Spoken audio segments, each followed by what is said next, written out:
Hello student, कैसे हैं आप सब। आशा करता हूं आप सब अच्छे होंगे। और आज का जो वीडियो है ये है क्लास 12 फिजिक्स एनसीईआरटी पैटर्न पर आधारित चैप्टर सेकेंड का कुछ महत्वपूर्ण आंकिक प्रश्नों के हल। महत्वपूर्ण आंकिक प्रश्न के हल करेंगे और इसको अंत तक जरूर देखिएगा।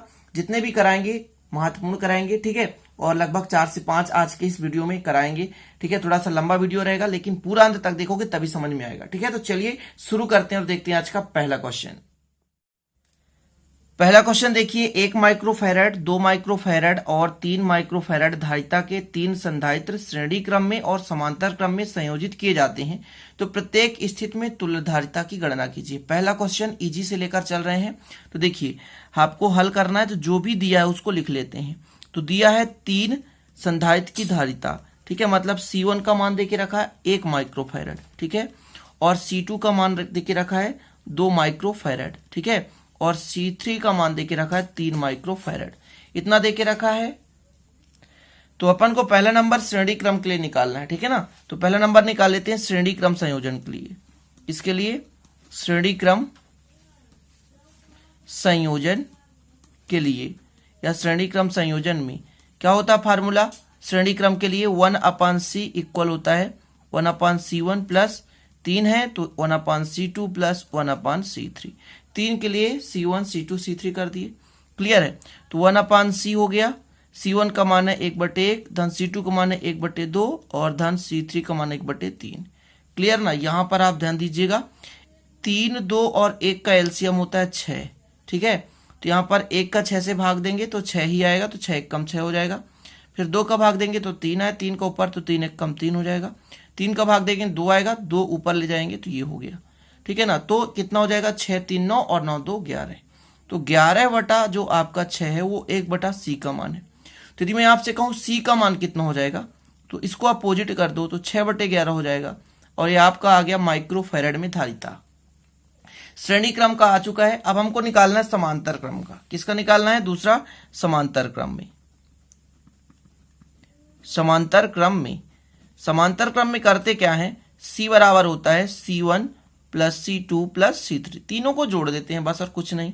मतलब 1 धन 2 धन 3, तीनों को जोड़ेंगे तो एक्चुअल में जो वैल्यू आएगा 6 माइक्रोफैरड आएगा।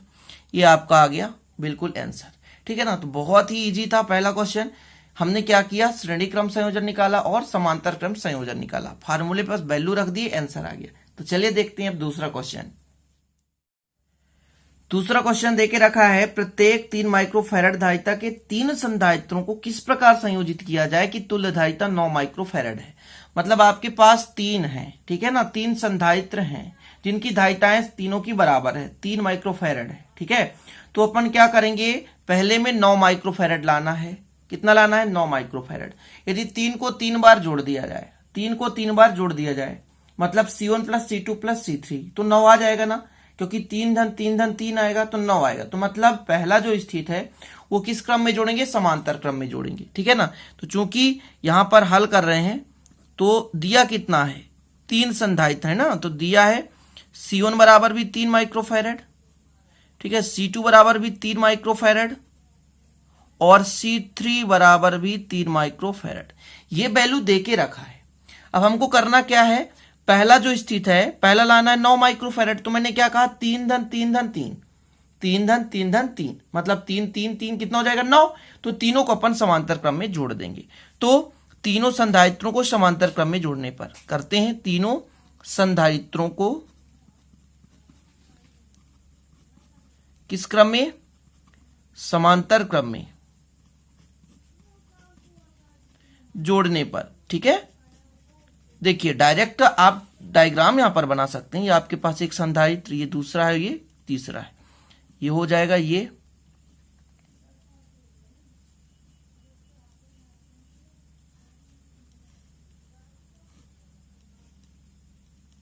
ठीक है, ये हो गया।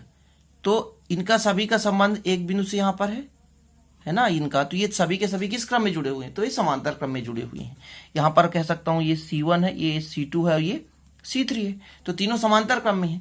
अब यहां पर मैं वैल्यू निकालकर प्रूव कर देता हूं। C बराबर C1 plus C2 plus C3, मतलब 3 धन 3 धन 3, टोटल कितना आ गया? 9 माइक्रोफैरड आ गया। क्लियर। तो पहला जो अपना था तो किस क्रम में जोड़ने पर, तो आंसर निकालना था कि किस प्रकार जोड़ा जाए, तो समांतर क्रम में जोड़ा जाए, तो तुल्यधारिता कितना आ गया, 9 माइक्रोफैराड आ गया। ठीक है, अब जो अगला है इसके बाद है, उसको अपन क्या करेंगे कि दो को पहले श्रेणी क्रम में जोड़ेंगे, इसके बाद हम क्या करेंगे, तीसरे को किसमें जोड़ देंगे, तो समांतर क्रम में जोड़ेंगे। ठीक है ना, लाना कितना है आंसर, 4.5। ठीक है, देखिए मैं क्या कह रहा हूं, दो संधारित्रों को श्रेणी क्रम में, किस क्रम में, श्रेणी क्रम में जोड़ दें, श्रेणी क्रम में जोड़ने पर देख लो भैया, एक ये हो गया और ये श्रेणी क्रम कहलाता है। ठीक है ना, फिर आपको बता दूं अगले स्टेप में क्या करेंगे, इसको हम समांतर क्रम में जोड़ेंगे। ठीक है ना, ये करेंगे और ये कर दीजिए, तो अपन श्रेणी क्रम में जोड़ रखे हैं, तो श्रेणी क्रम पे मान लेते हैं तुल्यधारिता C डैश है, कितना है, C डैश है। ठीक है, तो देखिए C डैश कितना हो जाएगा, 1/C डैश बराबर 1/C1 plus 1/C2, C1 C2 है। ठीक है, तो यहां पर 1/C डैश बराबर, या इसका मान भी 3 और इसका मान भी 3। ठीक है, तो 3 1 कितना हो जाएगा, 2/3 हो गया। तो यदि मैं आपसे कहूं कि C डैश का मान कितना होगा, तो ऊपर कर दो 3 को, 3/2 हो जाएगा, उल्टा कर दिया मैंने, ये माइक्रोफैराड आ गया, ये आ गया C डैश का मान आया। इतना क्लियर है ना। अब ये जो C डैश है यहां से यहां तक का मान है, जो कि इसके साथ किस क्रम में जुड़ा हुआ है, समांतर क्रम में जुड़ा हुआ है। ठीक है ना, अब आगे लिखना आपको C डैश को C3 के समांतर क्रम में, किसमें, समांतर क्रम में जोड़ने पर, समांतर क्रम में जोड़ने पर जोड़ दीजिए भैया, तो कितना हो जाएगा, जो C का वैल्यू आएगा तो कितना हो जाएगा, C डैश प्लस C3, समांतर क्रम में तो यही होता है। C डैश का मान कितना है, 3/2, धन कितना 3, तो एक्चुअल में जो वैल्यू आएगा ये आएगा 4.5। क्यों, क्योंकि 3 में जब 2 का भाग देंगे तो 1.5 आएगा, 1.5 में जब आप 3 जोड़ दोगे तो कितना आ जाएगा, 4.5 आ जाएगा। तो यही आपका जो है करेक्ट आंसर हो गया, 4.5। क्लियर, तो यहां पर जो आपका C3 के समांतर क्रम में जोड़ने पर जो आपका वैल्यू है, C का मान एक्चुअल में 4.5 आपका माइक्रोफैराड आ गया। कंप्लीटली ये समझ में आ गया होगा, आशा करता हूं। दूसरा क्वेश्चन भी थोड़ा सा लेंदी है, लेकिन आप अच्छे से समझोगे तो बिल्कुल समझ में आएगा। और आप जो न्यूमेरिकल क्वेश्चन है इनका आप नोट्स बनाते चलें। ठीक है, यदि आप नोट्स नहीं लिए तो नोट्स भी परचेस कर सकते हैं, है ना। कई बच्चे ले चुके हैं जो कि मेरे पर्सनल व्हाट्सएप नंबर पर मुझसे चैट भी करते हैं, है ना, और उनका जो डाउट सेशन भी क्लियर किया जाता है, जो भी दिक्कत होती है, तो आप लोग भी नोट्स ले सकते हैं, है ना। तो चलिए देख लेते हैं और प्रमुख क्वेश्चन। और यदि आप नोट्स नहीं भी ले रहे हैं तो भी आपको वीडियो फ्री में दे रहा हूं, ये मत सोचना कि सर वीडियो के लिए पैसे ले रहे हैं, बिल्कुल नहीं भाई, नोट्स के लिए कुछ चार्जेस है, ज्यादा नहीं। ठीक है, तो ये आपको समझ में आ गया होगा। देखते हैं फिर अगला क्वेश्चन। तो अगला क्वेश्चन आप देख सकते हैं, थोड़ा सा बड़ा दिख रहा है लेकिन ये बिल्कुल इजी है, बहुत इजी है, मतलब आप थोड़ा सा आसानी से कर पाओगे। दिखने को क्वेश्चन बड़ा है, कोई दिक्कत नहीं। देखिए क्वेश्चन क्या कहता है, प्रत्येक 9 माइक्रो, यहां पर पिकोफैराड है ना, प्रत्येक 9 पिकोफैराड के 3 संधारित्र श्रेणी क्रम में जुड़े हुए हैं। पहले आप जितना भी क्वेश्चन समझ में आता उतना हल कर दो। मतलब C1 का मान कितना है, 9 पिकोफैराड, 3 है जो कि समान है। C2 भी कितना होगा, 9 पिकोफैराड, और C3 भी कितना होगा, 9 पिकोफैराड। ये जो चीज दे के रखा है, तो यदि मैं कहूं ये श्रेणी क्रम में है, श्रेणी क्रम है ना, श्रेणी क्रम संयोजन, श्रेणी क्रम संयोजन में, क्लियर, श्रेणी क्रम संयोजन में क्या होता है कि जो तुल्यधारिता होती है 1/C बराबर 1/C1 plus 1/C2 plus 1/C3 होता है। क्लियर, तो अब यहां पर जो वैल्यू रख दो, ठीक है, वैल्यू रख दो, तो 1/C बराबर कितना, 1/9, यहां पर हो जाएगा फिर वही चीजें, और क्योंकि सब में सेम है तो 1 1 1 टोटल होता है 3/9, काट दो भैया तो 1/3 आ गया। क्लियर, आ गया 1/3, मतलब C का मान जो आएगा 3 आएगा। C का मान कितना आ गया, 3 आ गया। यहां पर आप C का मान निकाल लिए, C का मान आ गया 3 पिकोफैराड। ठीक है, पिकोफैराड 1/C बराबर 1/3, तो C बराबर कितना होगा, 3 पिकोफैराड होगा। इतना क्लियर हो गया। अब आगे देखें, इस संयोजन की कुल धारिता कितनी होगी यदि संयोजन 120 वोल्ट के स्रोत के साथ जोड़ा जाता है। अब यहां पर V बराबर देके रखा है 120 वोल्ट, 120 वोल्ट है, ठीक है ना, ये वोल्ट है, और आपका जो C का मान है ये कितना है, 3 पिकोफैराड है। ये क्लियर, इसको फैराड में यदि मैं बदलूं तो 3 गुणे 10 घाते -12 हो जाएगा। ये फैरड में बदल गया, पिको फैरड को फैरड में मैंने बदल दिया। तो टोटल आवेश कितना होगा? तो आवेश का फार्मूला होता है Q बराबर CV। C का मान है 3 और V का मान कितना है, सॉरी C का मान टोटल है 3 गुणे 10 घाते -2 और V का मान कितना भैया 120 वोल्ट है। तो 1 गुणे 120 करेंगे तो कितना होता है, 12 3 36 होता है भैया, 36 और 1 0 गुणे 10 घाते -12 हो जाएगा। ये 12 है भाई, 12 है। ये अभी Q का मान आ रहा है, Q का मान आ रहा है, ठीक है ना। तो ये आपका कूलाम में आ गया Q का मान। बोला क्या है भैया, यहां पर विभवांतर, यहां पर तो प्रत्येक संधारित्र की प्लेटों के मध्य विभवांतर कितना है, विभवांतर निकालना है आपको प्रत्येक के बीच। तो V बराबर कितना होता है Q/C। Q का मान कितना है 360 गुणे 10 के घाते -12 है, 12 कूलाम। और C का मान कितना था, तो C का मान आपका था C का मान कितना आया है, तो C का मान 9 है, ठीक है ना, 9 है। एक C का मान 9 है, प्रत्येक के लिए निकाला तो एक के लिए 9 है। लेकिन यदि मैं इसको, ध्यान दीजिएगा, इसको मैं फैरड में बदलूंगा तो 10 घाते -12 हो जाएगा। ये पिको फैरड में था 9, मैंने फैरड में बदल दिया, इससे कट जाएगा 9 चौको 36 और ये 0 हो जाएगा, कुल मिलाकर 40 आ गया। और V का मान आ गया आपका कितना 40 आ गया। V का मान कितना आ गया 40 आ गया। फिर इजी है, कोई दिक्कत नहीं। देख सकते हैं भाई संधारित्रों के प्लेटों के मध्य विभवांतर। अब आप लोग सोचोगे कि यहां पर इस C का मान क्यों नहीं रखा आपने, यहां पर जो है C का मान यहां पर 3 गुणे 10 घाते -12 क्यों नहीं रखा। हमने इसलिए नहीं रखा क्योंकि वो तीनों का तुल्य धारिता था।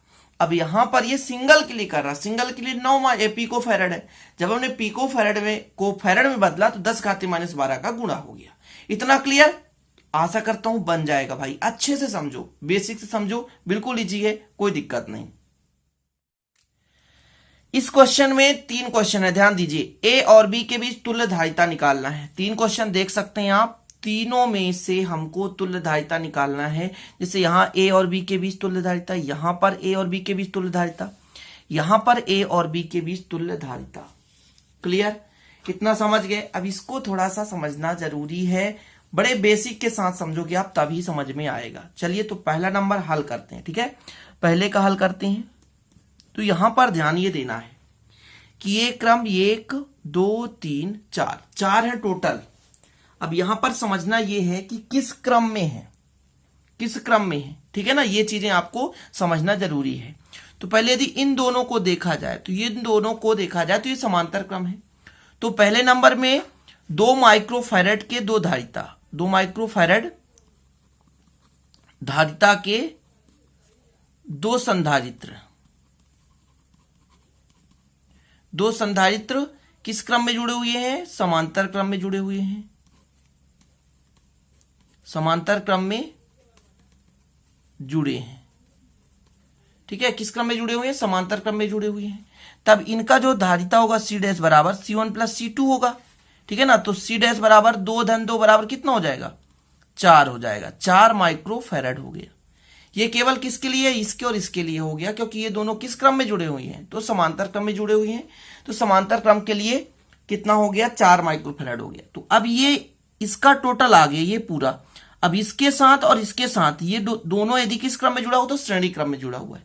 थोड़ा ढंग से समझना, यहां पर 1 हो गया और इसका तुल्य हो गया 4 माइक्रोफैरड और ये 2 माइक्रोफैरड, मतलब 2, दोनों को मिलाकर 4 और ये 2, 2 4 2, 2 4 2 किस क्रम में जुड़े हुए हैं, तो श्रेणी क्रम में जुड़े हुए हैं, ठीक है। तो अब आगे हम क्या करेंगे कि अब जब निकालेंगे तो अब जो 2 माइक्रोफैरड है, 2 माइक्रोफैरड और 4 माइक्रोफैरड, ठीक है, और फिर 2 माइक्रोफैरड। ध्यान दीजिएगा, ये 2 माइक्रोफैरड, इन दोनों को मिलाएंगे तो 4 माइक्रोफैरड, फिर 2 माइक्रोफैरड हो गया। तो इनको हम किस क्रम में निकालेंगे, तो श्रेणी क्रम में निकालेंगे, ठीक है। के 3 संधारित्र किस क्रम में है, तो श्रेणी क्रम में जुड़े हुए। यहां पर आप लिख सकते हैं श्रेणी क्रम में जुड़े हैं। और श्रेणी क्रम का कितना होता है, तो 1/C बराबर हो जाएगा 1/, एक तो C डैश हो गया, ठीक है ना, कोई दिक्कत ही नहीं है। और 2 और हैं आपके पास, तो 1/C1 + 1/C2। ऐसा ना करें, यहां पर हमने दिया था इसको C1 C2 दे दिए, इसको C3 इसको C4 कर देते हैं। ठीक है, तो यहां पर C3 कर देते हैं और इसको कर देते हैं C4। कुल मिलाकर इसका मान 1/4 हो जाएगा और इसका मान कितना है तो 1/2 होगा और 1/2 होगा। 4 और 2 का एलसीएम होता है स्टूडेंट कितना, तो 4 ही होता है। कितना होता है, 4 होता है। 4 का 4 से भाग देंगे 1 बचेगा, 2 का 4 से भाग देंगे 2 बचेगा और इधर भी आएगा 2। कुल मिलाकर आ गया 5/4। ये 1/C का मान है। ठीक है ना, 1/C का मान है। तो C बराबर कितना होगा, 4 ऊपर ले जाओ और 5 नीचे ले जाओ। ये आ गया आपका तुल्य और इसको यदि डिवाइड कर दें 0.8, 8 पंचे 40 होता है, माइक्रो फैरड हो गया। क्लियर, ये आपका तुल्य धारिता आ चुका है। पहले डायग्राम का तुल्य धारिता है, आप देख सकते हैं। ठीक है, देखिए ये जो आपका पहला था क्वेश्चन, इसमें जो टोटल आंसर आया है पहले ए और बी के बीच की जो तुल्य धारिता है उसका जो मान आया स्टूडेंट वो कितना आया है, तो आया 0.8 आया है। क्लियर, अब अपन को निकालना है दूसरे का। ठीक है ना, दूसरे का ध्यान दीजिएगा, मैं डायरेक्ट अब निकालूंगा, ज्यादा मैं आपको समझाऊंगा ना, डायरेक्ट निकालने की कोशिश करूंगा हल। ध्यान दीजिएगा थोड़ा सा, मैं चारों को C1 C2 मान लेता हूं। ठीक है ना, C1 इसको मान लेता हूं, इसको मान लेता हूं C2, इसको मान लेता हूं C3।